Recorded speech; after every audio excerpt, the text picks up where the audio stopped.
चला आज पाहूयात मार्केटमधून एकही वस्तू खरेदी न करता घरच्याच वस्तूंमध्ये मस्त असं कॉर्नफ्लॉवर घालून व्हॅनिला आईस्क्रीम कसं बनवायचं। त्यासाठी अर्धा लिटर फुल फॅट म्हशीचं कच्चं दूध घ्यायचं, 2 चमचे कॉर्नफ्लॉवर घालायचं, कच्चं दूध ॲड करून याची मस्त सरी बनवून घ्यायची। गॅस चालू करून बारीक गॅसवरती दूध चांगलं उकळून घ्यायचं। 2च मिनिटात आपलं दूध अगदी व्यवस्थित उकळलं जातं। उकळत्या दुधामध्ये कॉर्नफ्लॉवरची सरी ॲड करून घ्यायची। एकसारखं हलवत 5 ते 7 मिनिटं आपल्याला हे दूध व्यवस्थित शिजवून घ्यायचं। आपण कोणतीही क्रीम किंवा कंडेन्स मिल्क वापरणार नाही आहोत, त्यामुळे 2 टीस्पून इतकी साखर ॲड करून घेतलेली आहे मी।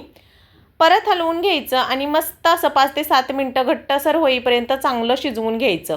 दूध शिजवायची मेहनत घ्यायची। दूध शिजलं आहे की नाही हे पाहण्यासाठी पळी आपली उलटी करायची आणि एक रेश मारून घ्यायची। रेश जर अगदी व्यवस्थित येत असेल तर आपलं दूध शिजलेलं आहे। रूम टेम्परेचरला हे सगळं व्यवस्थित थंड करून घ्यायचं। मिक्सरच्या भांड्यामध्ये ॲड करून घ्यायचं। 2 टीस्पून घरची दुधाची मलाई घालून घ्यायची आणि हे मिश्रण व्यवस्थित मिक्सरला फिरवून घ्यायचं। फिरवून घेतलेलं मिक्सरला हे मिश्रण एका पॅकबंद डब्यामध्ये टाकून घ्यायचं। फॉईल पेपर लावून घ्यायचा। वरून 4 तासासाठी डीप फ्रीजरमध्ये ठेवून द्यायचं। 4 तासानंतर परत हा डबा उघडायचा आणि सगळं आईस्क्रीम परत मिक्सरच्या भांड्यामध्ये ॲड करून घ्यायचं। असं केल्यामुळे आपला आईस्क्रीम अगदी क्रीमी टेक्स्चरचं आणि फुललेलं होईल। सगळं मिश्रण यामध्ये ॲड करून परत फिरवून घ्यायचं। त्याच डब्यामध्ये परत ओतून घ्यायचं। फॉईल पेपर लावायचं आणि 8 ते 9 तासासाठी डीप फ्रीजरला हा डबा ठेवून द्यायचा। 8 ते 9 तासानंतर आपलं आईस्क्रीम अगदी व्यवस्थित सेट होतं।